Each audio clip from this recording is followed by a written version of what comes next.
کیا نکاح کے بعد رخصتی سے پہلے میاں بیوی آپس میں باتیں کر سکتے ہیں اور مل بھی سکتے ہیں یا نہیں؟ آج کی اس ویڈیو میں ہم آپ کو اس کے بارے میں بتائیں گے، تو لہٰذا آپ آخر تک ویڈیو کے ساتھ جڑے رہیے۔ تو نکاح کے بعد میاں بیوی آپس میں ایک دوسرے کے لیے حلال ہو جاتے ہیں۔ بعد از نکاح دونوں ایک دوسرے کے ساتھ ہر طرح کے تعلقات بحال کر سکتے ہیں، لیکن اس میں تفصیل یہ ہے کہ اگر نکاح بالکل نہ ہوا ہو، یعنی خطبہ جو ہے امام صاحب نے بالکل نہیں پڑھا ہو، یہ ویسے نام پر کیا ہوا ہو، تو اس صورت میں نہ بات جائز ہے اور نہ اس سے ملنا جائز ہے۔ یہ بات ہو رہی ہے اس صورت میں کہ جب نکاح ہو گیا ہو، نکاح کے بعد یہ کام کر سکتے ہیں دونوں، لیکن معاشرتی اخلاقیات کو دیکھ کر چاہیے کہ نہ وہ تعلقات بنائے، نہ وہ کال کرے اور نہ وہ اس کے ساتھ ملاقات کرے۔ اس لیے کہ عام طور پر جب معاشرے کے اندر ہم دیکھتے ہیں کہ اس کی وجہ سے طلاق بھی ہو جاتی ہے۔ کیوں؟ وجہ کیا ہے؟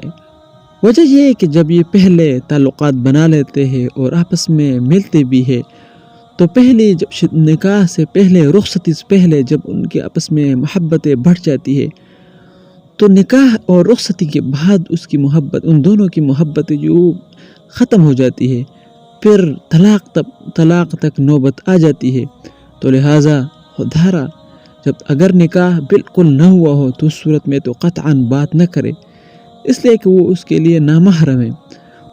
رسول اللہ صلی اللہ علیہ وسلم کا فرمان ہے، من کان یؤمن باللہ والیوم الآخر فلا یخلون بامرأة لیس معها ذو محرم منها فإن ثالثہما الشیطان۔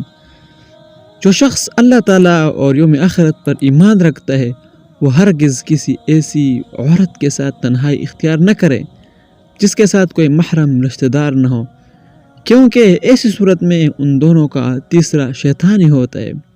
تو لہٰذا خلاصہ کلام یہ ہوا کہ اگر نکاح بالکل نہ ہوا تو اس صورت میں تو قطعاً جائز نہیں ہے۔ اگر نکاح ہو گیا ہو تو اس کے بعد اخلاقیات کا تقاضا یہ ہے کہ یہ کال بھی نہ کرے اور ملاقات بھی نہ کرے۔ ہاں البتہ جائز ہے، کال بھی کر سکتے ہیں اور ملاقات بھی کر سکتے ہیں۔ اللہ تعالی ہمیں عمل کرنے کی توفیق عطا فرمائے، آمین ثم آمین۔